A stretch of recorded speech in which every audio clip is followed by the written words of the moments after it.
Já teve aí um intervalo em 15 minutos, temos muita coisa para fazer ainda, né, agora. Então, assim, vamos começar, né? Já começamos aí às 4 horas, a gente aproveitar essa tarde. Então, eu gostaria de chamar o Wilson, né? O nosso colega aqui de trabalho, o psicólogo que atua conosco, Francisco Wilson Nogueira Holanda Júnior, né? Graduado em psicologia pela Universidade Federal do Rio Grande do Norte, né, UFRN, especialista em neuropsicologia pela CFP, em avaliação psicologia também, psicológica, mestre em psicologia pela UFRN, doutor em psicologia e em psicobiologia pela UFRN. Ele é hoje atualmente psicólogo efetivo, né, no quadro técnico da Universidade, Universidade Federal aqui, né, no semiárido, a UFESA, e atua nas áreas de pesquisa, né, dentro do conceito de neuropsicologia, psicobiologia, avaliação psicológica e, e psicopatologia, né? Então, o Wilson, né, doutor Wilson, é estranho a gente falar assim, porque nosso colega, a gente acaba falando tanto de planta, né, Wilson? E, e aí vamos falar de um assunto aí para dar continuidade, né, a discussão que já foi tomada aí no começo da tarde com o nosso colega Varder, né, e falando do autismo. Eu só, Wilson, passar a palavra a você, trazer um dado importante e interessante que acabamos de não mencionar pela parte da manhã. O quadro de alunos atualmente hoje dentro da universidade, autistas, passou de um aluno, né, em 2019 para 38 alunos hoje. Então, assim, houve um crescimento, inclusive, nesse semestre, de 11 alunos novos ingressantes a partir, né, desse semestre. Isso nós estamos falando de alunos que nós temos o conhecimento, né, pela questão do ingresso no SISU. Mas, com certeza, esse número é bem maior. E com relação aos alunos com TDAH, né, que vamos começar agora a abordar com a temática com o Wilson, doutor Wilson, hoje nós temos em torno de 40 alunos dentro da universidade, né, que são diagnosticados com TDAH. O que a gente sabe também que é um pouco fora da realidade, porque com certeza nós temos mais, né? Nós temos alguns alunos que ainda estão em processo de avaliação. E aí o Wilson vai poder falar melhor para a gente. Então, seja bem-vindo, colega, para dar esse pontapé nessa discussão tão importante, né, sobre o TDAH, até porque a gente sabe que muitos dos autistas também acabam tendo, né, o TDAH em conjunto. Então, deixar você falar, senão eu passo a tarde todinha. Boa tarde. Boa tarde, pessoal. Boa tarde, Uberliane, Luz, todos os colegas da casa. Vocês conseguem me ouvir bem? Eu vou só aqui liberar aqui a apresentação, só um minuto, né? Gilberliane, o pessoal, qualquer coisa, se houver, eu tô aqui na minha sala, aqui no NAP, né, e se houver alguma queda de rede, alguma instabilidade, vocês podem me avisar que eu repito, eu retomo o ponto de onde ficou algum problema, né, para entendimento, e não tem nenhum problema em relação a isso, né. Oi, Alessandra, oi, Cileide, os docentes de Angicos aqui, né, tô vendo que vocês estão aqui presentes. Então, vamos lá. Deixe-me só abrir. A minha apresentação apareceu para vocês, de forma cheia a tela. Não está cheia ainda. Deixe-me ver aqui, então. Agora foi? Não, né? Porque Ainda não. eu tô no meu notebook, mas eu também estou com o meu computador aqui de mesa, só para monitorar como é que está a apresentação, e eu vi que realmente não está aparecendo. Então, eu acredito que eu vou ter que fazer aqui, mano, na forma... eu não sei, é a primeira vez que eu estou me deparando com esse problema, que antigamente ela refletia o Meet a tela toda, né? No PowerPoint tem problema do Meet. É melhor usar a versão... José Vinícius está me dando uma dica aqui, né? Aparentemente não está usando a tela cheia, né? Vamos ver aqui, Então, eu vou fazê-la de forma minimizada. Mas aí, caso vocês não visualizem, né, podem me sinalizar. Então, eu vou começar, na verdade, eu vou agradecer pelo convite da CAAS para participar desse momento. Vou dar de certa forma, né, pelo menos uma perspectiva dimensional, vou até revisitar alguns pontos, não de forma exaustiva, né, mas com uma forma de coesão entre os temas, e algumas coisas que Varder falou, porque ele iniciou falando de transtorno do espectro autista, e eu vou falar de um primo, né, pensando, né, na família dos transtornos de desenvolvimento, falar sobre o transtorno de déficit de atenção e hiperatividade. Então, são 3 pontos principais, na verdade, é até uma apresentação sumária, pelo menos é a minha proposição aqui, né? O primeiro o primeiro ponto é os conceitos e aspectos centrais do TDAH, o segundo é os desafios e desfechos do TDAH na vida adulta e no contexto universitário, e o último ponto seria relativo às adaptações e mitigações do prejuízo funcional na vida acadêmica, certo?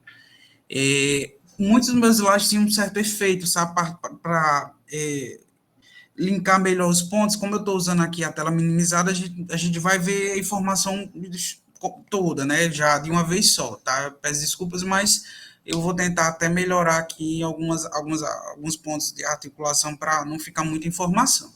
Mas como o Varda iniciou, né, ele falou do TEA, a gente vai falar aqui do TDAH, que também é o transtorno do neurodesenvolvimento, o transtorno do desenvolvimento, né? Os transtornos do desenvolvimento, eles são um grupo de trajetórias de desenvolvimento distintas do que a gente chamaria de tipicidade, né? De desenvolvimento típico. Por quê?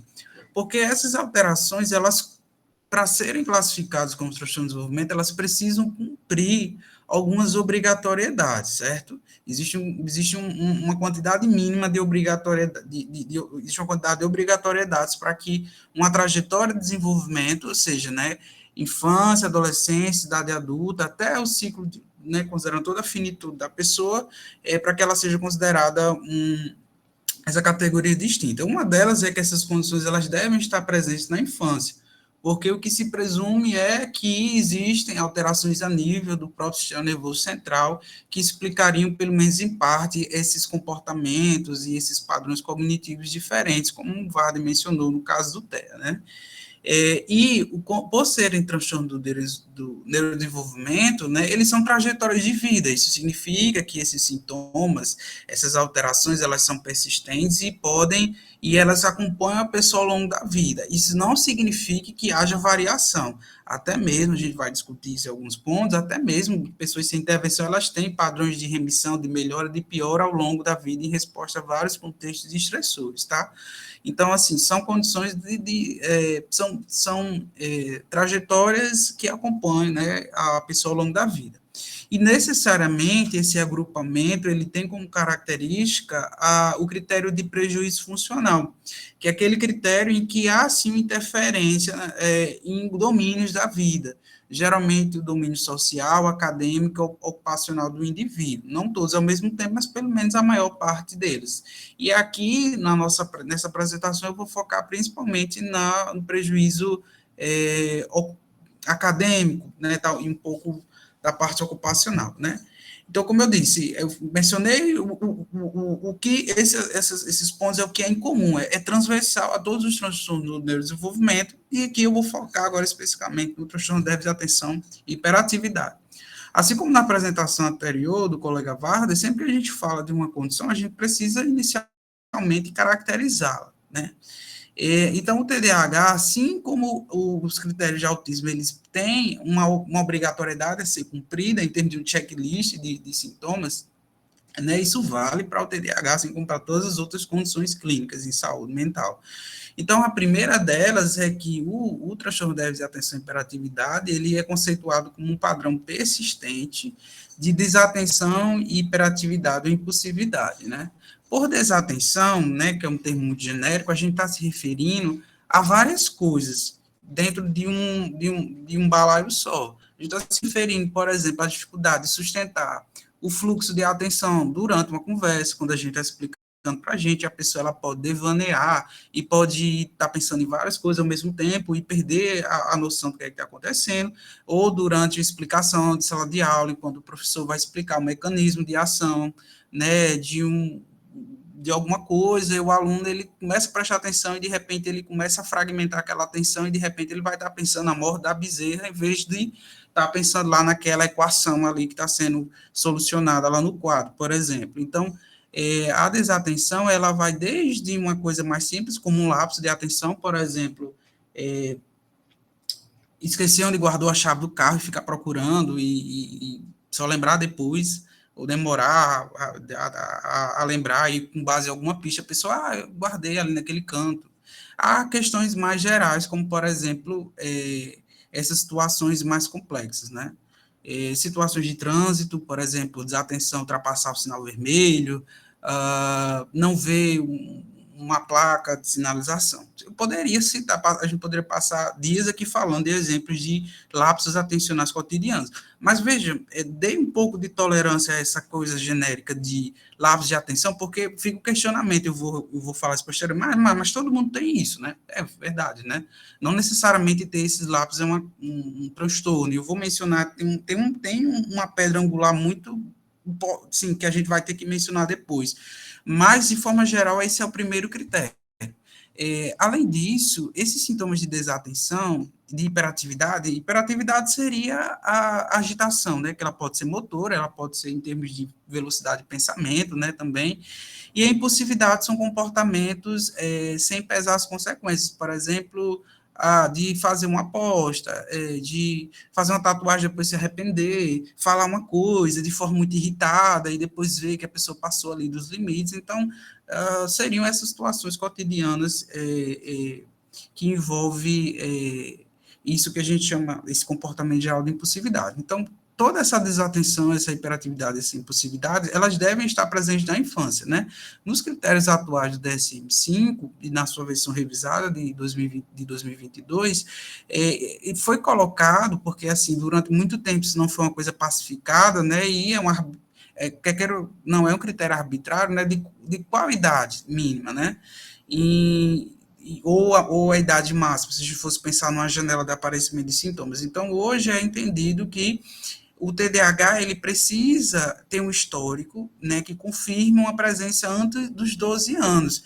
Geralmente, um aparecimento de dificuldade de atenção na adolescência, ali depois dos 13, 14, 15 anos, ou no início da idade adulta, lá nos 20, 21 anos, ela geralmente se deve a outras condições de humor, de ansiedade, até mesmo questões hormonais, alterações tireoidianas, uma série de outras coisas que podem gerar sintomas de desatenção.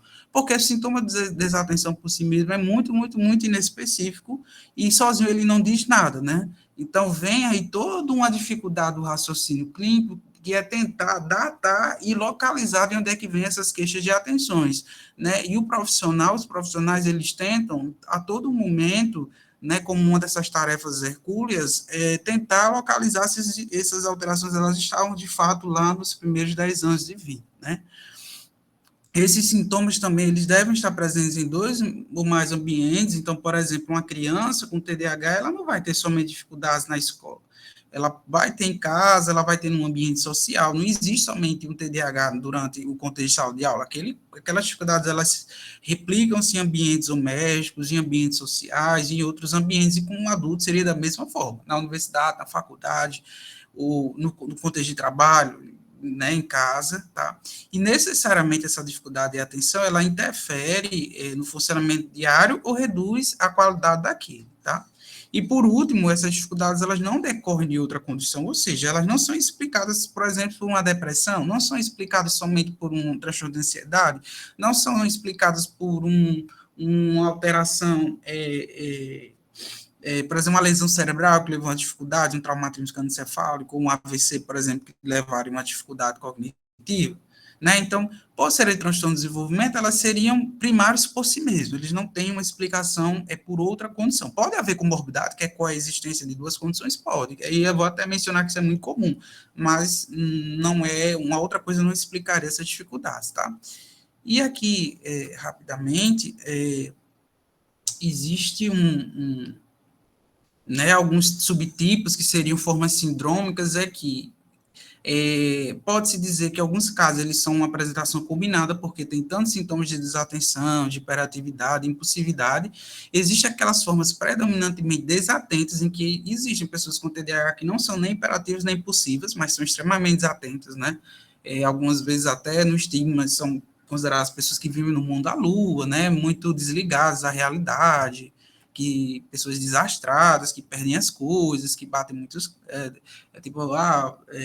derruba muitas coisas, perde o celular, bate o carro, parece que está pensando em outra coisa quando alguém está conversando, e existe uma forma que seria predominantemente hiperativa e impulsiva. Nesse caso, não seria nem tanto uma questão de desatenção, né, ou de desatenção, ou de distração, seria mais um padrão de hiperatividade e impulsividade. E existe uma classificação pelo DSM-5 de níveis de gravidade, que seriam leves, moderados e graves. E cada nível de gravidade colocaria uma necessidade, uma forma específica de tratamento. Geralmente, as formas moderadas e graves são aquelas que justificam o tratamento farmacológico, tá? Porém, aí eu vou chegar no ponto crucial, e aqui, para mim, eu diria que dessas temáticas é o mais importante, é o ponto que eu gosto mais de ler, de estudar, e que ajuda até, de certa forma, a gente a vencer um pouco daquela crítica de que existe de que todo mundo tem problema de atenção e que há uma inflação diagnóstica, de fato, há assim, como falsos positivos, etc., mas a gente precisa olhar para a seguinte questão. A maioria dos transtornos mentais ou das trajetórias distintas de neurodesenvolvimento, como é o TDAH, o TEA, elas não são coisas categóricas. Como assim? Antigamente, a perspectiva categórica ela era predominante porque ela dizia o seguinte: vamos imaginar, por exemplo, depressão ou ansiedade. Então, na perspectiva categórica, existe a seguinte presunção de que ou as pessoas elas têm aquela condição, ou as pessoas elas são ansiosas, ou as pessoas elas não são ansiosas. Ou as pessoas elas têm humor deprimido, ou elas não têm, né? Ou seja, seriam como se fossem dois grupos sem uma ponte, sem uma variação entre eles. Porém, hoje, com a evolução e o acúmulo de evidências, a gente entende que essa categoria categórica, desculpa, que essa perspectiva categórica, ela por si só, ela não se sustenta, porque, na verdade, a maior parte dos transtornos, eles têm como é que eu posso dizer? Eles têm um status dimensional, né? Como está nesse esquema aqui que eu adaptei, existe um contínuo. Nesse contínuo, todas as pessoas, veja, vamos pegar o exemplo da desatenção. Todas as pessoas, vocês que estão assistindo, os filhos de vocês, quem tem filho, nossos familiares, pessoas que estão em outros estados, em outros países do mundo, em todas as culturas, em todos os cantos do globo terrestre, todos nós temos dificuldades de desatenção, porque faz parte da nossa existência, né? É a nossa vida cotidiana. Quem aqui não comete um lapso, esquece uma coisa, uma palavra que ia dizer, durante a conversa se perde, vai pensar em outra coisa, né? Tem uma distração e etc., uma divagação. A grande questão é que nesse contínuo a gente tem desde aquelas pessoas que elas têm uma quantidade muito ínfima, né, irrisória, né, são pessoas, por exemplo, de baixa queixas de desatenção, até aquelas outras pessoas nesse contínuo que elas têm uma quantidade suficiente que, sim, nesses casos, justificariam um diagnóstico. Então, não se trataria, então, de ter ou não dificuldade de desatenção, de hiperatividade ou de impulsividade, porque todos nós temos essas questões. A questão é onde nessa dimensão as pessoas estariam. E certamente existe um grupo que tem um prejuízo maior, que elas têm realmente um acúmulo de sofrimento e prejuízo funcional, que aí sim se assumiria essa entidade clínica chamada TDAH, né? Então, existe um limiar diagnóstico. Então, por mais que todos nós tenhamos dificuldades, mas somente algumas pessoas elas têm aquela insuficiência, seja em termos de intensidade ou de frequência, que justificariam esse diagnóstico. E por que é que a gente sabe que isso existe, né? Porque uma das evidências disso vem, né, da própria da própria causa. A gente sabe que as condições, a maioria dos transtornos mentais, eles têm causas complexas porque eles envolvem desde o nosso código genético às experiências de vida, né? Mas os transtornos do neurodesenvolvimento, eles têm uma carga maior de uma herança genética mesmo, né? Eles têm uma explicação desse código de informação, que é o DNA, hoje a gente entende, sim, que existe, sim, essa influência. Então, todos nós temos algumas variantes de DNA associadas ao TDAH, mas apenas alguns indivíduos têm um número suficiente de variantes para desenvolver o transtorno. É aí que entra o conceito de poligenia, né? Tanto o TEA tem até umas especificidades, que tem umas mutações chamadas mutações de novo, que elas explicam alguns casos, mas a maior parte dos transtornos que tem base genética, como o TDAH, que tem um efeito genético muito forte, eles são poligênicos, porque por mais que os genes isoladamente eles tenham um efeito pequeno, vamos imaginar, por exemplo, que fossem identificados 100 variantes relacionadas ao risco de TDAH, tá? Mas se a pessoa tiver 10, 20, 30, talvez aquilo não surta um efeito suficiente para gerar uma vulnerabilidade maior. Mas algumas pessoas nessa dimensão, elas têm um conjunto maior desses genes, dessas variantes do código genético, que levam elas a um risco maior. Só que esse risco maior, por mais que ela tenha, até existe um termo chamado índice de score poligênico, né, que é uma reunião maior desses genes de pequeno efeito que juntos gerariam essa vulnerabilidade. Mas aí a gente precisa pensar que essa vulnerabilidade, ela é respondente ao ambiente de desenvolvimento, né? Existem muitas evidências de que essas vulnerabilidades, elas respondem a fatores psicossociais de risco, por exemplo, vulnerabilidade socioeconômica, negligência e abuso, ambiente de violência e imprevisibilidade na infância, né? Por isso que isso ajuda a entender o porquê é que todos nós temos dificuldades e atenção, mas somente algumas pessoas elas cumpririam os critérios de diagnóstico, tá? Brevemente, aqui a gente tem uma heterogeneidade sobre a prevalência do TDAH, né? Então, assim, na infância e adolescência é estimada em 5,29%, né? Comparado aos transtornos, é uma prevalência considerada alta, e de adultos a gente tem uma heterogeneidade maior, de 2,5 a 6,76. Isso porque o TDAH, ele é, como é que eu posso dizer, a apresentação clínica é um pouco volátil. Uma das coisas que a gente observa é que as crianças, elas têm um padrão maior de hiperatividade, mas quando elas vão ingressando na adolescência, na vida adulta, naturalmente essa hiperatividade ela tende a diminuir mais e a atenção ela permanece. Então, alguns adultos, até pelas estratégias compensatórias que são desenvolvidas ao longo da vida, eles podem perder alguns sintomas e manter outros, né? Mas dependendo de alguns contextos estressores, às vezes essas estratégias colapsam, como eu vou mencionar o caso dos transtornos universitários, e isso gerar um reaparecimento depois, tá? Existe, assim como no autismo, uma predominância masculina, mas no caso aqui é menor, seria de 2 para 1 em crianças, só que o irônico é que essa predominância masculina, ela praticamente desaparece para adultos, 1,2 para 1, ou seja, quase 1 por 1. E uma das coisas que explicam isso é porque, como é mais difícil verificar o TDAH em meninas pequenas, né, porque não necessariamente elas estarão hiperativas e impulsivas, mas poderiam estar desatentas, só que na idade adulta parece que é mais fácil identificar isso, né? É mais fácil você identificar TDAH em mulheres adultas do que na infância. Então, isso ajudaria a explicar essa diluição dessa predominância masculina que é observada na infância. E, como eu disse, as taxas elas variam porque, né, pode haver uma variabilidade ao longo da vida. E aí, a gente, né, mencionou que é o TDAH, a apresentação e a prevalência, mas para efeito da nossa apresentação, importa muito trazer isso para o contexto da universidade. Por quê? Gilberliano mencionou há pouco, né, os números dos alunos com TDAH na universidade. É muito provável que toda a turma de todos os cursos, em todos os períodos, tenha pelo menos uma pessoa dada essa alta prevalência, né? A questão é que a gente tem, de fato, assim, tem evidências replicadas de que esses alunos com TDAH, eles de fato enfrentam maiores dificuldades do que outros alunos sem esse diagnóstico, né?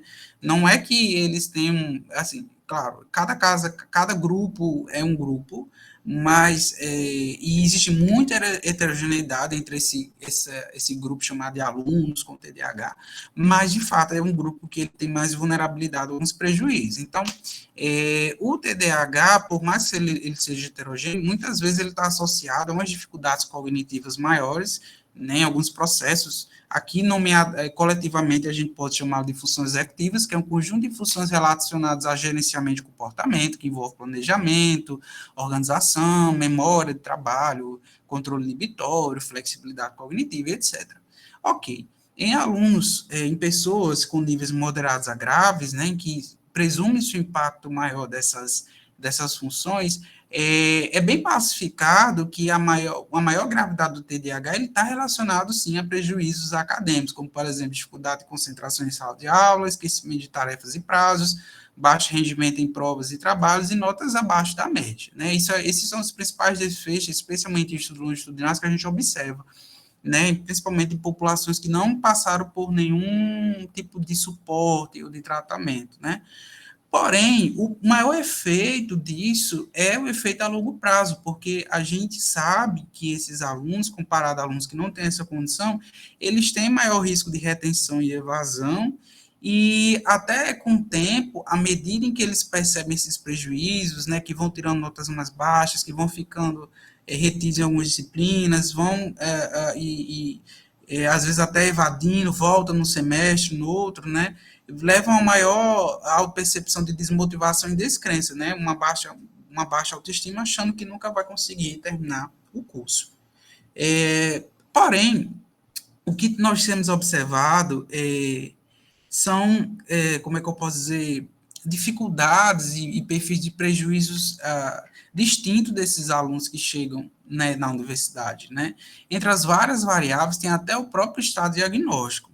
A gente tem um primeiro grupo, que é aqueles alunos que receberam, por exemplo, o diagnóstico da infância e da adolescência, e eles já vêm, como é que eu posso dizer, já passaram por intervenções, sejam farmacológicas, não farmacológicas.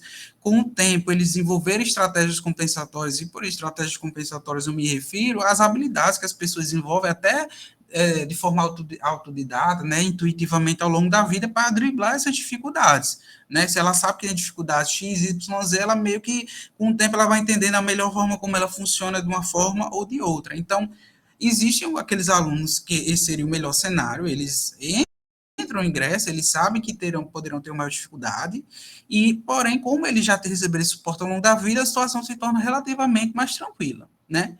Existe aquele perfil daqueles que receberam o diagnóstico tardiamente, né? Geralmente na idade adulta jovem.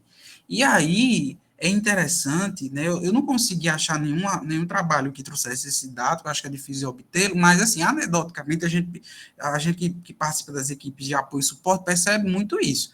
É muito comum que os alunos, eles, justamente porque o contexto acadêmico é um contexto que exige muito mais do que estava sendo acostumado no ensino médio durante as etapas anteriores à vida, né? É meio que, muitas vezes, essas estratégias compensatórias, elas colapsam diante das responsabilidades de uma vida no ensino superior, né? Maiores exigências de prazos, conteúdos mais difíceis, maior responsabilidade, autonomia, muitas vezes alunos vêm de outras cidades, outros estados, às vezes estão em vulnerabilidade financeira, e acaba que eles muitas vezes procuram os serviços, relatando essas dificuldades, seja dentro ou fora da universidade, e é somente nesses momentos que se sabe que existe essa condição, né? Então, nesses casos, até que, assim, quando se identifica e esses alunos conseguem as redes de apoio, conseguem as terapêuticas, intervenções específicas, isso, de certa forma, mitiga os problemas, né? Ajuda a enfrentar e a aumentar a chance diminuir a chance de retenção e evasão desses alunos. Porém, os piores casos que a gente observa, de piores no sentido mesmo de dificuldade, de desfechos mais favoráveis, é aqueles alunos que eles têm, por exemplo, eles têm, no caso aqui do TDAH, mas poderia ser outras condições, TEA, ou até outras questões, outros transtornos que não sejam do desenvolvimento, eles passam essas dificuldades e não tem nenhum diagnóstico, não tem orientação, não tem intervenção, não tem tratamento, e aí é um prejuízo continuado, né, e maiores riscos de evasão de retenção, e as estratégias compensatórias que a pessoa desenvolve, mesmo sabendo, mesmo não tendo ciência de que tem aquela condição, elas muitas vezes são mais vulnerabilizadas e acaba não surtindo efeito, né? Aqui, nos serviços da UFESAS, a gente percebe isso, né? Que muitos alunos eles só vêm descobrir quando eles entram, quando eles se deparam com esse contexto de maior exigência cognitiva, que é essa maior complexidade, que é assumir uma vida acadêmica. Então, como eu disse, né, muitas vezes os discentes eles procuram serviços de apoio sem um diagnóstico, sejam pelo prejuízo acumulado, por exemplo, quando tem associado a isso humor deprimido, transtorno de ansiedade, sejam pelos colapsos das estratégias compensatórias, que muitas vezes a essa altura não surte efeito, né, especialmente nos períodos de adaptação inicial, nesse primeiro semestre. E muitos diagnósticos tardios, eles vêm à tona justamente em um contexto que é mais exigente, né? Estruturalmente, né, o contexto universitário, né, a exigência para se formar no ensino superior é um contexto exigente, então, sendo redundante aqui.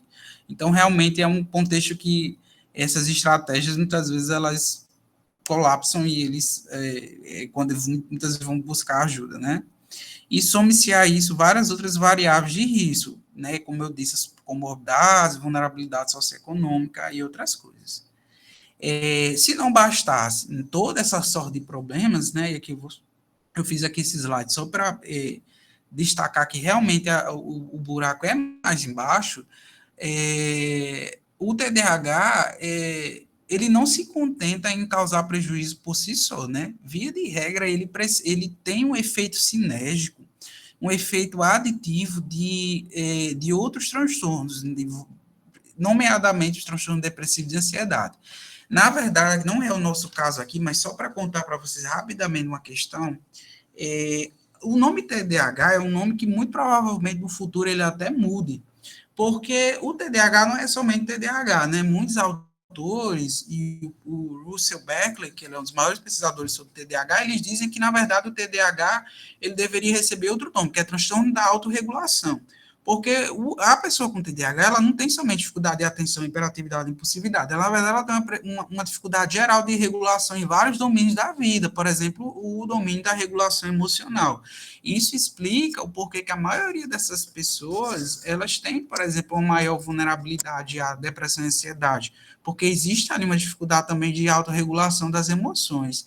E em 2020, um grupo, que é chamado Grupo de Venn-Delta, eles propuseram, inclusive, a adição desses critérios emocionais lá na lista dos critérios diagnósticos, mas não houve consenso, etc. Mas existe hoje uma posição pacificada, né, de que, de fato, o TDAH é muito mais que a dificuldade de atenção, hiperatividade e impulsividade. Na verdade, é uma dificuldade global de autorregulação. Então, muitas vezes, as alterações emocionais associadas ao TDAH causam até mais prejuízo do que o núcleo primário de desatenção e hiperatividade, né? Eu trouxe aqui rapidamente o dado, esse dado aqui é do TCC de um aluno do curso de medicina, o Jonathan. Ele defendeu há 4 semanas, né? E coincidiu assim com o tema da palestra, eu trouxe esse dado, porque eu ajudei ele nessa pesquisa. Então, ele tentou verificar a relação entre sintomas de TDAH e o nível de humor deprimido em estudantes de medicina da UFES. Então, aqui é um recorte específico, porque ele quis somente investigar isso no curso de medicina, mas existe uma probabilidade de que isso se replicasse em outras, muito provavelmente se replicaria em outros cursos. Então, um dos dados dessa pesquisa dele, ele viu que existia claro, aqui está só no nível da correlação simples, mas a gente poderia extrapolar usando outros métodos de análise, de que os maiores níveis de sintomas, né, já que não é uma pesquisa clínica, ele aplicou um questionário de TDAH, usou o ponto de corte, que os estudantes com maior nível de sintomas de TDAH, eles tinham um maior nível de humor deprimido, né? Então, replicando uma coisa que já se sabe de muito tempo, de que na população universitária, essas coisas, essas alterações, elas tendem a andar juntas, né? E isso reforça muito o prejuízo funcional, porque quando existe essa concorrência desses sintomas elevados, por exemplo, o desempenho, ele é pior nas provas, porque o nível de atenção vai estar lá no fundo do poço, e a pessoa com humor deprimido, ela vai estar sem energia, desmotivada para estudar, aí vira uma bola de neve e é ladeira abaixo. Então, existe sim um cuidado para observar essas questões que estão associadas ao TDAH. Então, assim, dentro desse cenário de dificuldades, né, quais são as possíveis adaptações e mitigações para esse prejuízo funcional da vida acadêmica, né? A gente primeiro precisa ter o pé no chão e reafirmar, a gente sabe que, assim, a universidade, ela não é uma clínica. Então, assim, ela não tem como se conceber que a universidade, ela vai resolver problemas de saúde, problemas trajetórias de desenvolvimento, né? Então, assim, não é responsabilidade da universidade nem dos seus servidores, técnicos, docentes resolver isso. Não se trata, muitas vezes a gente fala isso, às vezes algumas pessoas criticam, mas aí é jogar responsabilidade para a universidade, porque a gente, não se trata disso. Embora a universidade ela não tenha esse papel primário, mas sim, ela é um ator de um cenário maior de atores que ajudam o estudo, né, que podem ajudar o estudante nesse quadro geral de atividades. Né? Então, a gente não vai assumir não vai trazer para si, né, enquanto instituição, uma tarefa de resolver aquele problema que ultrapassa, né, uma questão acadêmica, porque a gente viu que o TDAH ele não é nenhum contexto, ele não acontece só dentro dos muros da UFES ou de qualquer instituição de ensino, ele vai acontecer nos muros de casa, da igreja, dos campos sociais, uma série de coisas, né?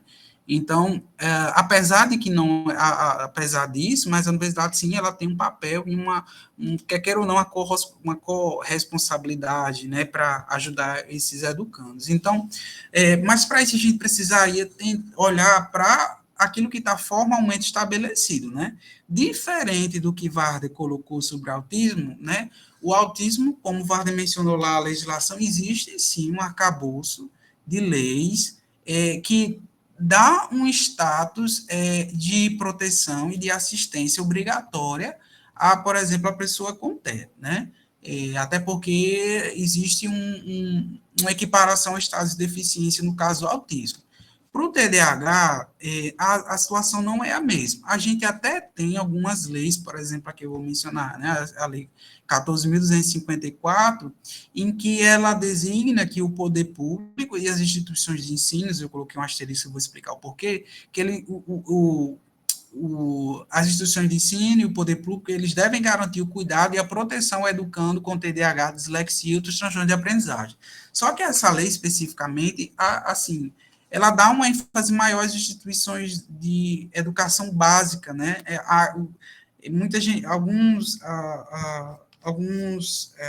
existe uma discussão de que como ela não diferencia e ela não menciona lá as instituições de ensino superior, é como se tivesse ficado de fora.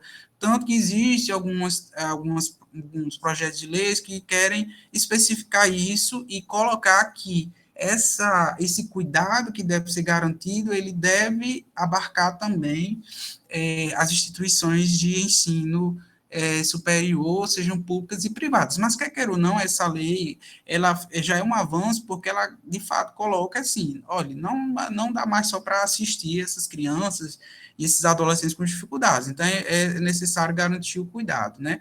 O artigo 4 diz que necessidades específicas no desenvolvimento do educando serão atendidas pelos profissionais da rede de ensino em parceria com os profissionais da rede de saúde. A lei ela não coloca que as instituições de ensino elas seriam as responsáveis, mas que elas seriam coparticipantes na garantia do cuidado e nas adaptações necessárias a esses alunos, certo? Existem outras propostas, mas aí elas estão em tramitação, como eu disse, que elas visam assegurar mais algumas coisas, né? Por exemplo, o projeto de lei 4.308, ele já está bem avançado já no Congresso Nacional, em que ele quer tornar obrigatório o acréscimo de 40 minutos em qualquer atividade avaliativa, prova ou trabalho para os indivíduos portadores de déficit de atenção, dislexia ou TDAH, né? Já está até mais avançado. Né? E existe um outro PL que também está em tramitação, né? Que quer instituir a Política Nacional de Proteção de Direitos da Pessoa com TDAH. Então, do ponto de vista da legislação já consolidada, né, existe uma lacuna para o TDAH, diferente do que acontece com o TEA. Por que isso tem implicação muito importante para a gente, né? E Gilberliano e o pessoal da CAAT sabe disso. É que como o TDAH ele não tem assim, na legislação não existe um imperativo do que deve ser feito em relação a ele, é mais difícil, por exemplo, as profissionais da universidade, para os núcleos de apoio, para os núcleos de ações afirmativas, né, muitas vezes até convencer, por exemplo, a necessidade, é difícil convencer ou de propor ações que envolvam adaptações, né? Muitas vezes se alega, mas não existe nada na legislação que me obrigue a promover essa adaptação, porque isso quebraria isonomia de avaliação e etc. Então, muitas vezes, para o TDAH, a gente depende mais até da sensibilidade, da conscientização. No dia que essa legislação ela estiver consolidada, sim, aí vai haver menos margem para essa questão de opcionalidade, né, por parte das instituições, mas será uma coisa mais, será de fato uma coisa obrigatória. Mas dentro das ações que podem ser feitas para mitigar e melhorar a realidade desses alunos, vai desde uma questão institucional mais macro, como que é o que nos últimos anos tem feito, as instituições de ensino, elas têm tido seus núcleos de apoio multiprofissionais, né, de atendimento aos estudantes, que embora não sejam serviços clínicos, mas eles têm orientação, suporte, acolhimento a esses estudantes, né. A formação continuada do corpo docente e técnico, seja por jornadas, oficinas e palestras, que é o que, por exemplo, está sendo feito aqui agora, e a produção de documentos e cartilhas institucionais para a comunidade acadêmica. Isso são coisas que eu digo institucional, porque são coisas gerais, não é voltado, não é uma ação individualizada, né? Mas essas ações a gente tem elas de forma relativamente mais frequente, se a gente considerar a realidade das instituições de ensino, né? Hoje toda a universidade, pelo menos as públicas, eles têm núcleos de apoio, eles têm, né, ações de formação do seu corpo técnico, docente, e tem a produção de materiais de orientação. Se a gente for olhar para propostas da literatura, eu trouxe até aqui parte de um trabalho publicado, porque aí vocês podem perguntar, tá, mas individualmente, né? O que é que, por exemplo, a CAADS ou os profissionais da PROAI ou dos núcleos de apoio, eles muitas vezes propõem, seja para o aluno diretamente, seja para um professor que está responsável pela disciplina, né? Existem algumas estratégias gerais de ensino que elas podem ajudar aquele estudante, né? Aqui, nessa apresentação, foi o que fiz, né, eu extraí diretamente do artigo, eles mostram aquelas que são mais frequentes. Uma dessas situações é que, considerando alguns níveis de gravidade, a mais comum é o tempo extra em avaliações, que seria o tempo adicional. Essa não é uma novidade, muita gente não sabe, mas, por exemplo, embora não seja obrigação, o INEP, quando hoje o aluno ele vai prestar o exame, o Enem, a prova do Enem, ele pode, por exemplo, se ele tiver o diagnóstico de TDAH, pedir tempo adicional. O INEP, ele faz isso por discricionalidade, porque ele quer, né? Assim, é uma forma de inclusão. Porque não existe nada na legislação que obrigue, por exemplo, o INEP a conceder tempo adicional para os estudantes que vão prestar o Enem. Mas essa ideia de tempo adicional é em função do reconhecimento de que alguns desses perfis de TDAH, eles têm um perfil cognitivo mais lento. Não é que eles saibam menos, eles errem mais, mas é porque para compreender algo, eles precisam de tempo. É aquela história. Não, do que adianta ser rápido se errar muito? Muitas vezes é melhor ser mais lento e acertar mais. Então, algumas pessoas até confundem que acham que uma necessidade de tempo maior é porque a pessoa não sabe. Na verdade, a necessidade de tempo maior é justamente para ela ver ali a lógica possível e ter o tempo de executar aquele raciocínio. Qual é a discussão sobre isso? É que algumas pessoas, eu até entendo essa questão, elas interpretam, por exemplo, a ideia de conceder o tempo adicional como uma quebra de isonomia na avaliação.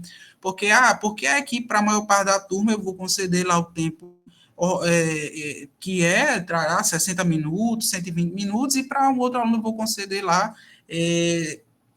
20 minutos, 30 minutos a mais, né? Por que é que eu levaria esse aluno para fazer a prova comigo na minha sala? Eu não estaria priorizando? Só que isso vem de uma perspectiva de que se esses alunos eles não estão e não é e assim não é culpa deles no mesmo patamar de desenvolvimento, ou seja, existe uma questão ali que ultrapassa essa responsabilidade individual. Eu não penso que caberia, não, eu não penso que essa ideia de quebrar a isonomia da avaliação ela seja muito válida, porque a gente não está tratando de pessoas nas mesmas condições de desenvolvimento. Só que esse tipo de intervenção, ele é muitas vezes, como não existe uma obrigatoriedade, é muitas vezes uma questão que parte da sensibilidade de quem está ali conduzindo, né? Então, existem outras sugestões menos frequentes, por exemplo, acomodar o estudante em sala separada para avaliação de redação, se ele tiver muita dificuldade ali de distração, fornecer cópias de notas interativas sobre os assuntos abordados em sala de aula, a indicação de textos específicos, porque alguns perfis de TDAH precisam de informações mais concisas para não se perder ali no meio de um texto muito grande, né? Até às vezes a própria adaptação do material é didático, tá? Então a própria CAAS, né, Gilberliana, ela tem nesse rol de orientações que são enviadas aos professores para esses alunos que são acompanhados, né, muitas dessas estratégias elas são sugeridas ao corpo docente como uma forma de mitigar isso, tá?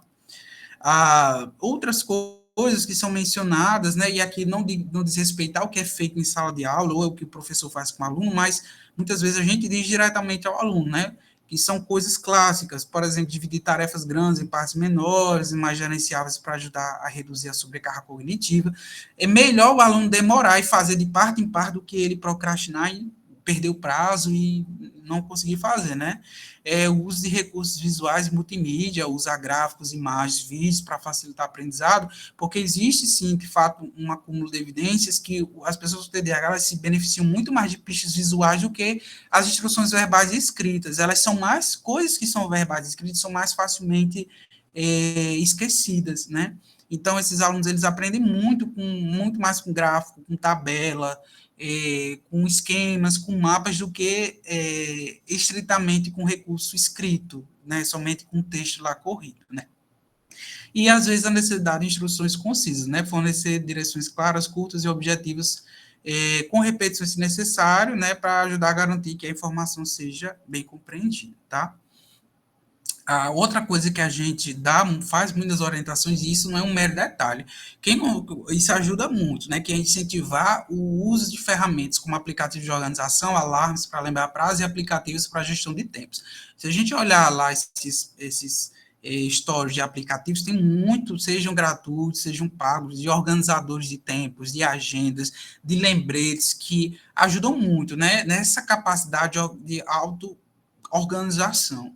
É uma coisa que, se investida bem, ajuda muito, né? Justamente até para criar rotina, alguns hábitos, etc, né?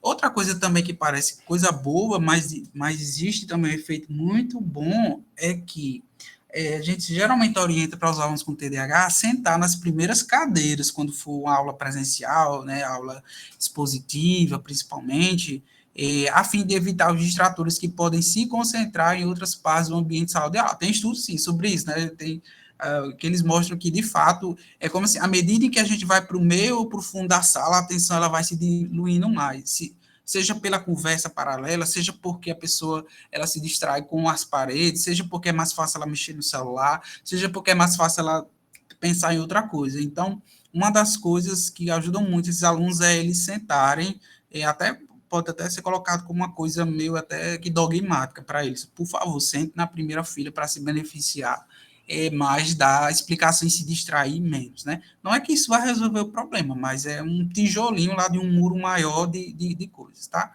Então, se a gente pensar de forma geral, a inclusão de alunos com TDAH na educação superior, ela deve ser uma prática que busca não apenas a adaptação de ambiente acadêmico, né? Mas também a criação do espaço que favoreça o desenvolvimento integral desses estudantes. Isso exige uma abordagem muito facetada, como a gente viu, né? Não é somente a responsabilidade do técnico, do docente da universidade em si, né? É uma coisa multidimensional, porque ele envolve que essa implementação de adaptações envolve a família, a comunidade, uma série de coisas, tá?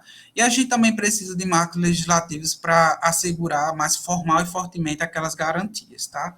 Para não depender tanto da opcionalidade das coisas para elas acontecerem. Então, muito obrigado e caso tenham dúvidas, alguma coisa, alguma questão, podem perguntar. Deixa eu só fechar aqui a apresentação. Nós que agradecemos, viu, Wilson, pela belíssima, né, contribuição nessa nossa tarde. O professor Patrício já está pedindo aí a vez, né, a fala. Vou deixar falar logo, depois a gente faz algumas considerações também. Pois não, professor Patrício. Boa tarde, Gilberliane, Wilson, colegas. Boa tarde. Você falou, primeiramente, parabéns pela apresentação, bastante informativa, aprofundada, né? E me veio aqui algumas considerações, tá?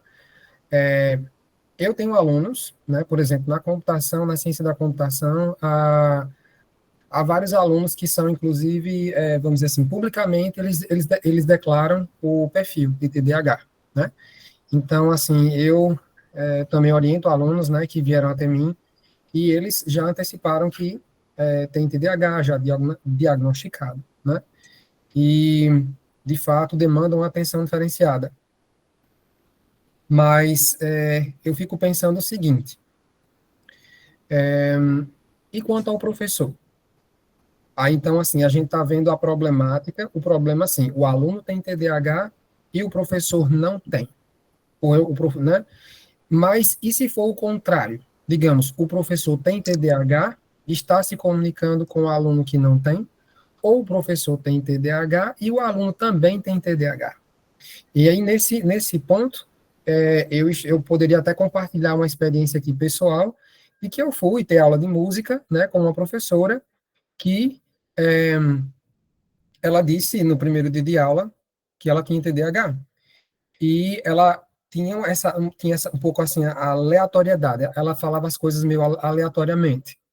Então, o próprio curso, ele não tinha uma certa estrutura fixa, não tinha uma ementa fixa, era muito dinâmica, e eu não conseguia acompanhar muito bem, porque para mim era como se ela desse saltos no raciocínio dela, e eu não conseguia acompanhar. Findou que não foi uma boa experiência, né, para mim, não foi, porque eu senti como professor universitário e acostumado a ter a noção de uma ementa fixa, de ter uma sequencialidade dos conteúdos. Então, me senti sendo atropelado, né?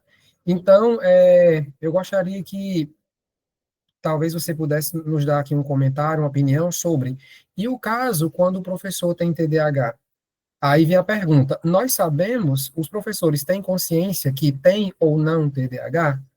Né? Porque para poder tratar a questão, às vezes é preciso viver. Então, uma pessoa, tipo, nós podemos nos considerar, assim, digamos, num patamar, não, eu não tenho TDAH, e o aluno é que tem.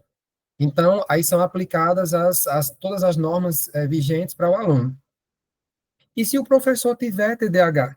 Aí como é que fica a questão, né? Quais são os conflitos que podem surgir? Quais são as infrações, digamos assim, que o professor pode cometer, infrações, né, pedagógicas? Como lidar com isso? Porque o professor ele pode ter TDAH e ele mesmo não ter como condições de passar o conteúdo, né, de forma que um aluno que não tem TDAH consiga aprender, né?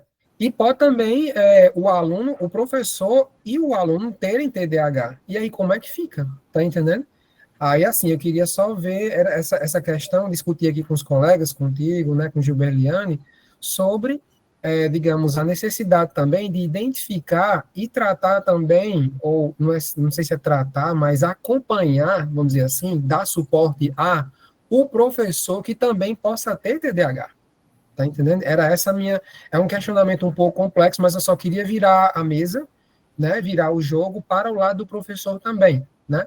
Hoje pela manhã, por exemplo, nós tivemos uma palestra excelente sobre os cuidados que devemos ter com a voz para poder falar, né, com os alunos. Foi o fonoaudiólogo, né, o doutor Vargas. Vale. Isso. Então, ele falou sobre os cuidados que nós temos que ter, né, para poder preservar a nossa voz.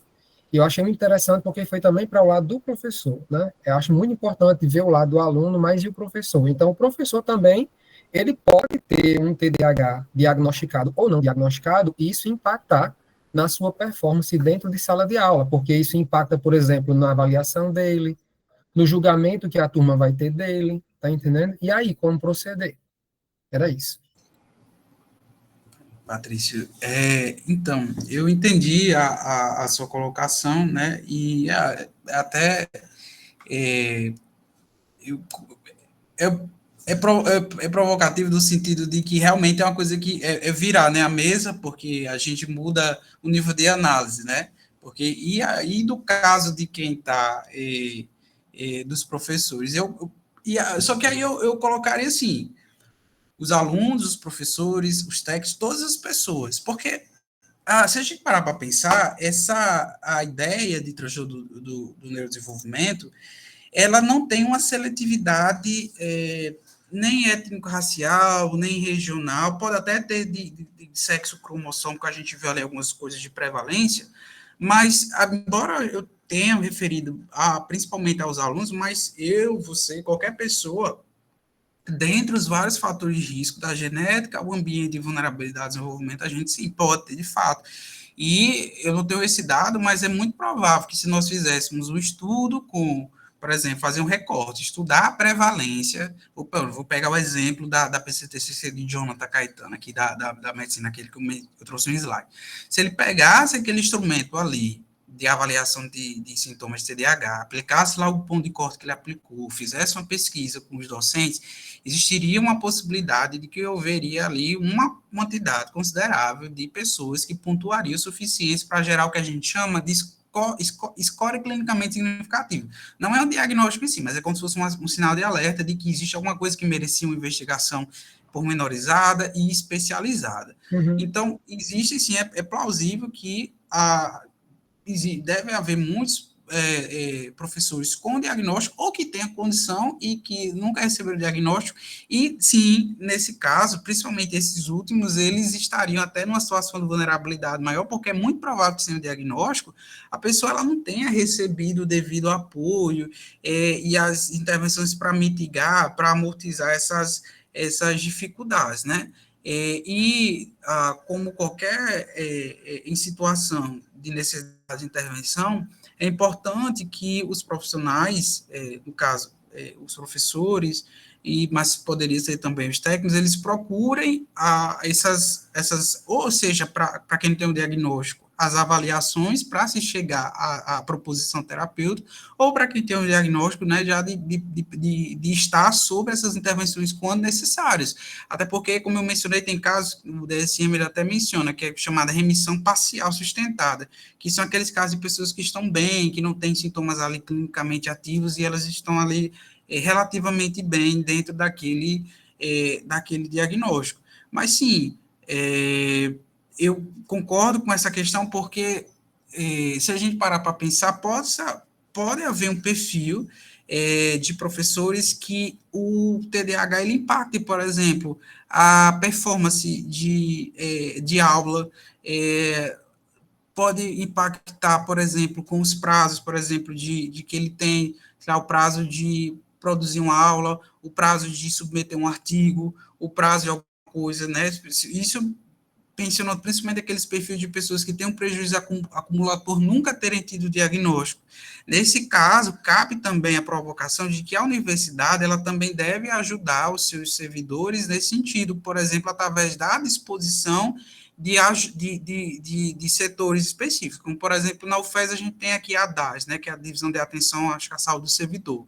Então, existe, né, lá, alguns profissionais, pode não ser o ideal, mas tem o serviço de psicologia, tem os profissionais da medicina, embora eu não sei aqui se exatamente eles estão só com perícia, mas nesse caso a universidade também ela pode ser um coparticipante à medida em que ela oferece também como se fosse, da mesma forma que existe para os alunos, ela dispõe ali de um setor, dentro ali do contexto geral de gestão de pessoas, como ocorre aqui, que eu sei, a gente tem a minha colega Lucélia, ela é a psicóloga responsável, né, dentro dessa questão da saúde do servidor. Então, normalmente, habitualmente, as instituições públicas, elas têm, sim, também esses setores ou núcleos ou serviços de apoio ao servidor, seja técnico, seja docente, seja servidores terceirizados, tá? Então, assim, imediatamente foi o que me veio à mente de que, o que é que eu enquanto servidor, tá? E estou padecendo dessa situação, estou tendo prejuízo, o que é que fora das minhas responsabilidades de procurar atendimento fora dos muros da universidade, o que é que pode ser feito, né? Então, habitualmente, a universidade também ela tem esses alunos, né? E o próprio Varder colocou aí, né, que, por exemplo, casa a casa, não é somente atendimento ao aluno, mas técnicos e professores também. Então, a universidade, ela pode, sim, idealmente, ela oferece esse apoio também, né? Eu acho que, de forma geral, pelo menos as ideias partidas que me vieram dessa sua reflexão foram essas, tá? Pode, certamente, há outras coisas que poderiam ser implementadas, né? Mas eu penso que, pelo menos na nossa realidade aqui da nossa universidade, pelo menos foram essas coisas que eu consegui conceber agora. Obrigado, Wilson. Que agradeço a participação. Pronto, o professor Vivaldo também está levantando a mão aí, e Varder também, na sequência. Professor? Boa tarde a todos, excelente palestra, um ponto de discussão importantíssimo, tá? Principalmente essa questão que o Patrício levantou, né, enquanto professores que são portadores do transtorno. Mas a minha pergunta é sobre o seguinte, o Francisco, né, Francisco, o nome dele, ele comentou sobre a questão de avaliação diferenciada, ele comentou até que... Vocês estão me escutando bem, né? Sim, sim. Pronto. A questão de avaliação diferenciada, eu estava pensando aqui, se é possível, por exemplo, porque assim, a gente, enquanto docente, né, realmente a gente tem observado muitas situações, né? Bem, eu me identifiquei bastante com as situações comentadas, porque os alunos não têm um laudo, não têm um diagnóstico, e a gente percebe que a atenção vai para o espaço, né, durante a aula, e o desempenho acadêmico vai ladeira abaixo, né? Mas aí a minha pergunta é a seguinte, com relação à avaliação, é possível, por exemplo, a gente fazer, sei lá, uma segunda chamada para esses alunos que são portadores de TDAH ou até de alguma outra questão, né? Como TEA também, para que, sei lá, um outro dia de avaliação com mecanismos diferentes, uma prova diferenciada, uma avaliação diferenciada, né? Por que eu estou levantando esse questionamento? Porque eu sou professor do turno noturno, tá? E eu sou professor de Angicos, tá? E a gente tem o horário é muito complicado para a gente. Por exemplo, se a gente der, como o Francisco falou, se a gente der, por exemplo, meia hora a mais, por mim, eu daria tranquilo, entendeu? Mas no nosso campus tem a questão dos alunos virem de fora, transporte, e o turno noturno é sempre mais complicado, tá?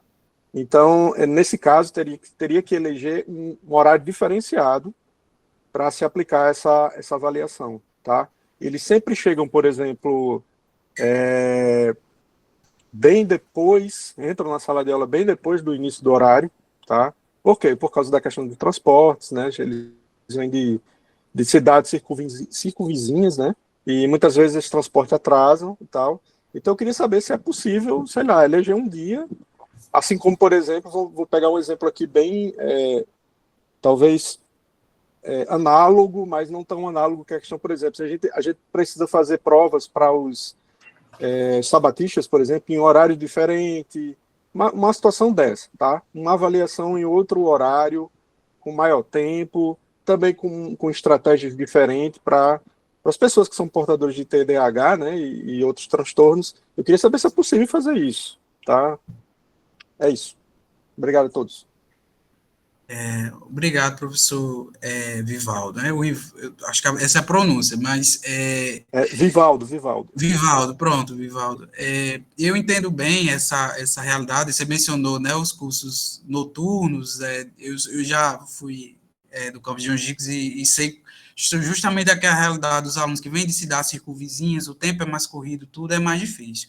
Eu penso que essa resposta, professor, ela perpassa pela, como você diz, existem contextos e contextos. Eu penso, por exemplo, que numa situação de um curso diurno, em que não exista essa característica de ser uma turma de muitos alunos de fora, ou que, por exemplo, os alunos que têm essa necessidade, eles residam lá no município, né, eles não têm essa preocupação, é mais fácil de providenciar, por exemplo, uma situação de tempo adicional. Mas, como o senhor mencionou, existem outras situações, eu acredito que não sejam poucas, né, seja por horário, porque o aluno trabalha, seja porque tem que pegar o ônibus para o município vizinho, seja porque chega atrasado e já, por N motivos, talvez essas adaptações elas sejam mais difíceis de serem obtidas, né, de lograr êxito com elas. Então, perpassa muito por situações específicas. Eu tenho visto, e Gilberliano, né, se até, Gilberliano, você quiser comentar sobre essa questão, né, que Gilberliano faz muito dessas orientações, a gente vê que, em muitas delas, e aqui, tá, eu vou, né, ser mais enviesado, porque eu estou falando agora da realidade do campo de Mossoró, que tem talvez um perfil mais distinto do que os campos de Angicos, Pau de Ferro e Caraúbas, mas existe sim uma taxa de êxito nessa, e quando isso é colocado, né, por exemplo, esse tempo adicional, na maior parte das vezes a gente percebe um benefício. O benefício ele supera o malefício, a gente poderia dizer dessa forma, tá? Às vezes não existe uma boa recepção desse tipo de, como é que eu posso dizer, de sugestão, né? Justamente por uma percepção de que é uma coisa diferenciada, que pode beneficiar uns alunos, uma visão que, como eu mencionei, eu não acho que é dessa forma que o raciocínio deveria ser feito. Mas depende, como o senhor disse, né? Tem contexto que realmente é mais desafiador de tentar fazer algumas vou chamar de adaptação, dessas adaptações didático-pedagógicas. Então, depende muito realmente tem que se avaliar a turma, tem que se avaliar o horário, tem que se avaliar a disciplina, tem que se avaliar uma coisa que o senhor mencionou também que é importante, às vezes os alunos eles vêm reportando essas dificuldades, mas eles não trazem uma documentação formal para aquilo.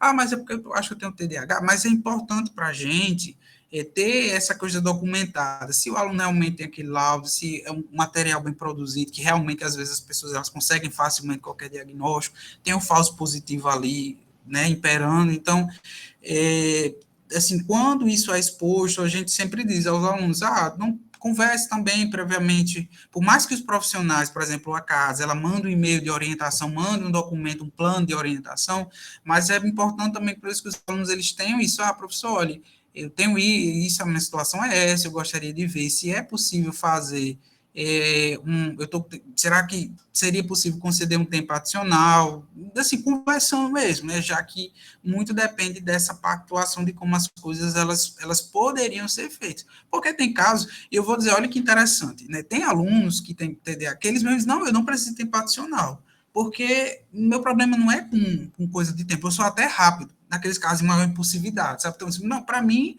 tem alunos que dizem, não, eu não preciso de tempo adicional, eu posso precisar de outras coisas, mas de tempo adicional não, porque isso reflete a heterogeneidade clínica desses casos. Então, é por isso que é interessante ver também essas necessidades individuais, porque tem casos e casos, tem casos que vão precisar de algumas adaptações que em outros não vão caber, né? Eu acho que seria assim, eu pensei nesses aspectos gerais. Sim, sim, Wilson. Realmente são muitas sugestões que nós podemos estar fazendo, né, a depender de cada situação, de cada caso. Como foi mencionado, né, existe uma vastidão, né, de possibilidades que a gente pode estar atuando junto ao aluno. Então, vai depender muito realmente desse plano de acompanhamento no caso desse sujeito. Então, é algo que a gente tem que conversar, né, junto à CAADES, conhecer o aluno, saber se tem diagnóstico fechado, se não tem, e aí a gente dá o prosseguimento do acompanhamento. O importante é essa comunicação, ela está sempre bem complementada, sabe? O professor está sempre em contato conosco, independente de ser de outros campi, né? Essa comunicação com a CAAS, ela ser realizada, né? E também os outros setores. Agora eu vou passar a fala aqui para a Varda, que já está um tempinho aguardando, e nós já estamos chegando aqui no nosso final, né, da nossa tarde. Desde já agradecer, né, a contribuição, a participação de quem está até aqui, né, até esse momento conosco, e passar a vez aqui para a Varda falar. Pois não, colega? Olá, pessoal. Na verdade, é mais a questão de contribuir com a fala de Wilson. Eu gostaria até de parabenizá-lo, que foi bem objetivo. Obrigado, Vale. Trouxe questões, assim, bem necessárias, né, Gilberliano, para a nossa realidade. A gente sempre está trocando fichinha em relação aos alunos. Mas, enfim, eu trago mais a minha fala para fazer um link com o que eu já falei anteriormente e até ratificar algumas coisas que o Wilson traz e com o que os dois professores já colocaram, em relação a primeira colocação em relação ao autodiagnóstico. Então, assim, eu vou trazer logo a prática, a vivência da gente. A gente aqui, os gibberlianos, já estamos acostumados aos alunos chegar se autodiagnosticando. Lá na minha palestra, eu falei sobre o diagnóstico irresponsável feito por alguns profissionais. Mas também tem essa outra questão, os alunos se autodiagnosticam, eles vão lá no Google, ver os sintomas de TDAH, então todo mundo hoje tem TDAH, todo mundo tem autismo, então eles chegam dizendo, aí Gilberliano diz, e cadê o laudo? Então, assim, com um passe de mágica, muitos conseguem um laudo do dia para a noite, da noite para o dia, e traz esse laudo. Mas aí o que é que eu quero entrar? Eu quero entrar na responsabilidade da instituição. Como eu falei lá, aquelas deficiências que eu mencionei, elas estão garantidas por lei. Só que em relação à universidade, a universidade ela tem a autonomia de estender essa assistência, certo? E quando eu falo assistência, não é para cair na questão de retroceder, de clinicar ou de fazer terapêutica dentro de um espaço educacional. Nós estamos aqui para trabalhar educacionalmente. Então, qual é o nosso foco aqui? O nosso foco é promoção, é prevenção, tanto da saúde, da comunicação, como da aprendizagem e do próprio ensino na questão do aperfeiçoamento. E aí a gente vai intervir junto com a rede. Aquela lei que o Wilson expôs, ela traz muito isso, esse trabalho em rede. Então, a gente vai intervir mais de forma educacional. A gente não vai intervir de forma terapêutica. E outro papel também da gente é a formação. E é nessas formações que a gente tem que trazer a mais vasta variedade de metodologias para os professores saberem que essa é uma dificuldade, porque nós, professores, recebemos uma educação tradicional de passar 4 horas sentado na carteira, prestando atenção atentamente, com todo o respeito da figura do professor, o que ele tinha para nos passar naquela aula, naquela tarde. Hoje em dia, a sociedade mudou, os costumes mudaram, o comportamento mudou, os alunos são outros, e as metodologias também. Então, a gente tem que correr atrás desse colorido, de metodologias mais imediatistas, mais dinâmicas, e que esses alunos possam participar dessa metodologia. Então, ter essa coparticipação é muito interessante. Então, vai envolver mais esses alunos. Por quê? Porque cai naquela questão das formas de avaliar, como o professor trouxe aí. Como é que se eu tenho um aluno surdo, ele tem a língua de português, eu vou trazer um exemplo aqui, mas posso trazer com outra deficiência, mas vamos no surdo. Ele tem a Libras como primeira língua, e ele utiliza o português como segunda língua. E esse português tem uma dificuldade de abstrair, então por isso que a gente indica trabalhar mais com concretos, com figuras, enfim. E aí o professor ele vai bater o pé e só vai achar que esse aluno aprendeu o que ele passou, se esse aluno escrever num papel aquilo.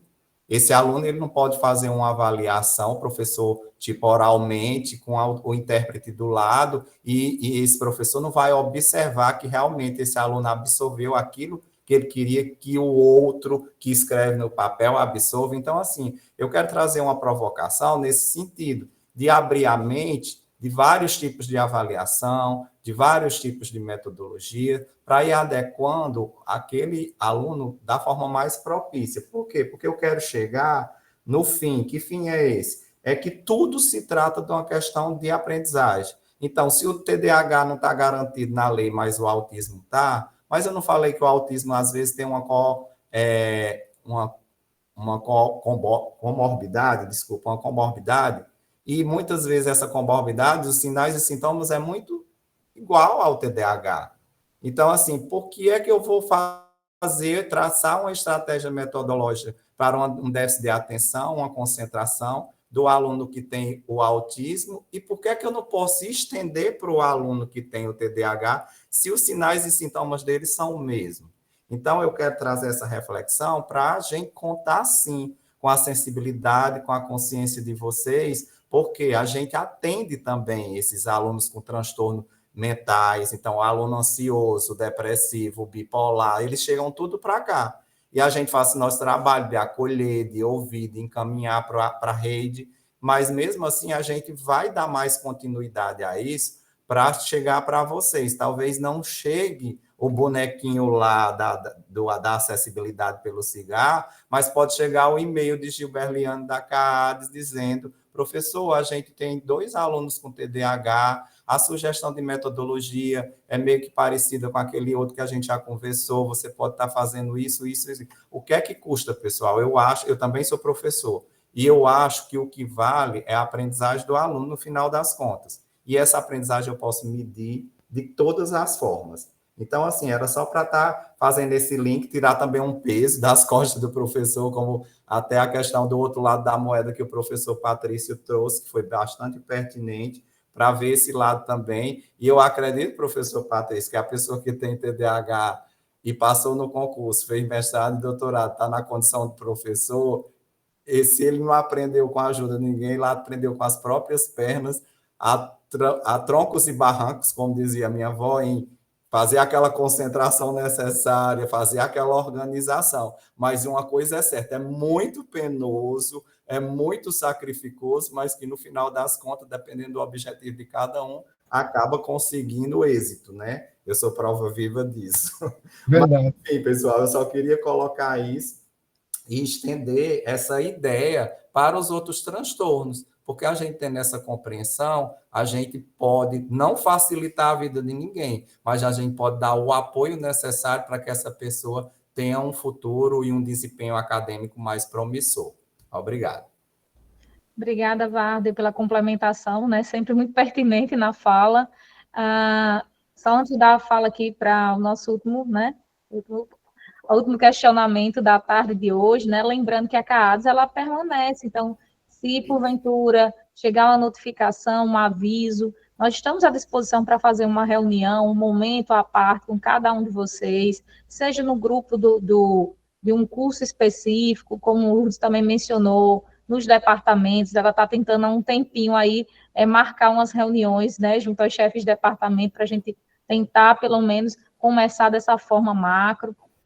Então, assim, estamos sempre à disposição para tirar essas dúvidas, para esclarecer. Não se preocupe, vocês não estão sozinhos, essa é uma luta nossa em conjunto, né, em prol dessa inclusão da universidade. Passar a vez aqui, professor, desculpa, é Sharon? É Sharon, isso mesmo. Então, é porque Olá. é difícil, né? Muito bem. Não se preocupe não. Boa tarde a todos.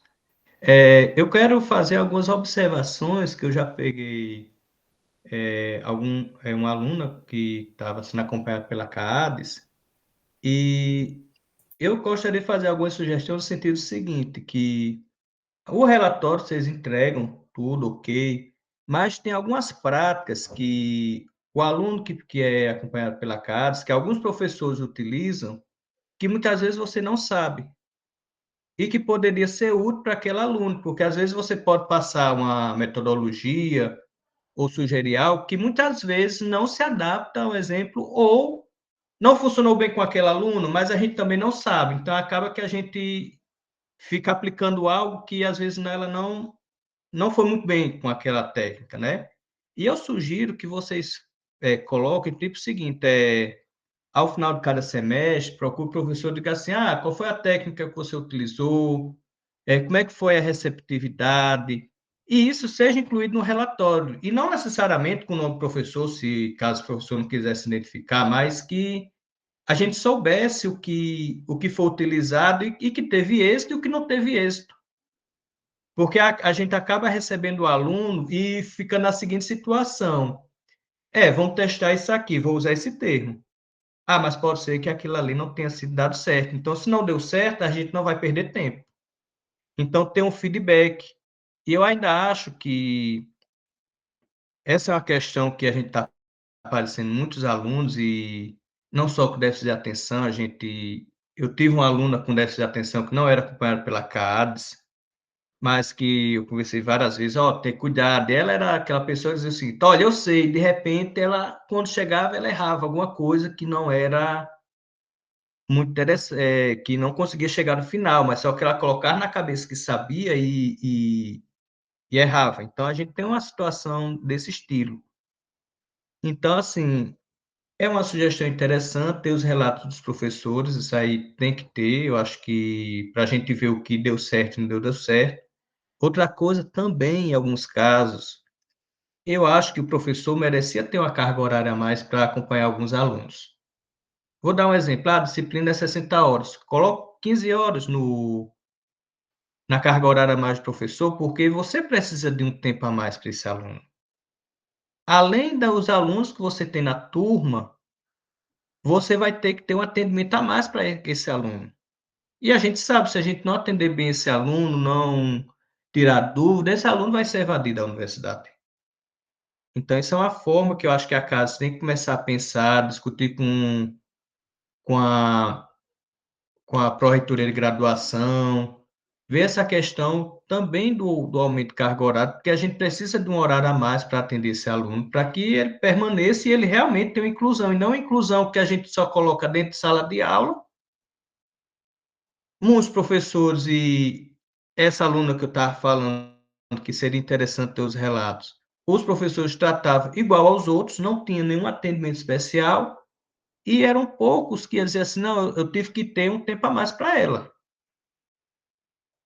Mas tinha uns que diziam assim, não, vou estar ali, ela não acompanhou, tudo bem, só que eu não acho que a gente tem que fazer essa inclusão, essa é uma forma de tentar melhorar, e que vocês também, eu também acho interessante, que não fique somente no relatório. Tem um momento também com o professor. Eu sei que vocês não têm um corpo, uma quantidade de muitas pessoas no setor, imagino que está aumentando, né? Então, o trabalho de vocês está aumentando. E eu acho que é estratégico para a universidade melhorar o setor de vocês, mas que a gente também tenha esse feedback no final do semestre, uma conversa, algo desse tipo, para ver se a gente pode até melhorar o processo, né? Que eu imagino que cada semestre é um novo aprendizado, né? Seria só isso. Obrigado. Agradeço, professor, pelas sugestões, né? Já estava fazendo aqui as anotações, né? Muito importante, tanto as ideias colocadas pela parte da manhã, né? E aí nós vamos sentar, né? A equipe da CAAS vai sentar juntamente, né? Com as coordenadorias, né? As pró-reitorias competentes para a gente, né, tentar colocar em prática as sugestões que foram, né, trazidas aqui. É uma felicidade, eu acho que eu posso falar aqui em nome de Lourdes e de toda a equipe, né, ver um momento como esse, né, a gente já finzinho de tarde, e muita gente aqui participando, mesmo nos seus compromissos e empenhados com esse processo de inclusão dentro da universidade.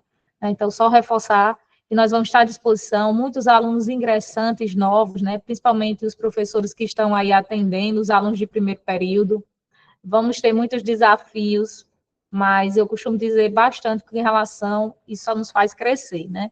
Esse contato novo com cada aluno, cada história de vida, né? De alunos complexos, porque, como a gente falou aqui, a gente, quando pensa num aluno autista ou num aluno com TDAH, a gente só procura pensar nele de forma isolada, só que ele não é uma pessoa isolada, ele é um ser complexo, então ele tem toda uma história de vida, né, que traz toda a forma acadêmica, todo o processo de conhecimento que ele adquiriu, todas as vivências que ele desenvolveu, seja ele um homem, seja uma mulher, a forma como foi construída toda a sua história acadêmica, então tudo isso é muito importante, e é a partir desse pontapé de ouvir o nosso aluno, de saber da vivência e da história de vida dele, que nós conseguimos, né, traçar estratégias que, porventura, possam ser coerentes. Então, trazer isso de forma que a gente possa contemplar, né, essas necessidades desses alunos, eu acho que é o o pontapé inicial. E essa parceria, né,